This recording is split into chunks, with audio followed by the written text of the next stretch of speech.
একটা গ্লাভস কিনলে ভালো। না গ্লাভস মাঝে মাঝে ইউজ করি।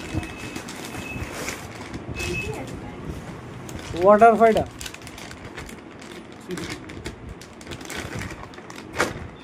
ভালো কোয়ালিটি না। হ্যাঁ ফাটা ফাটা আছে নাকি দেখো। সেটা দেখতে হবে। কিছু পিনা দিয়েছে মাথা একটা সাড়ে কত কোয়ালিটি কি দেখো?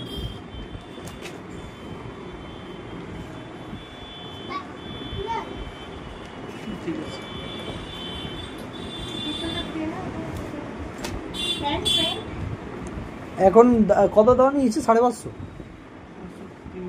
দেখো প্যান্ট কোথায় এরকম প্যান্টটা কোন আর এখন তো দাম আরো কমে গেছে। ঠিক আছে। ঠিক আছে। ঠিক আছে।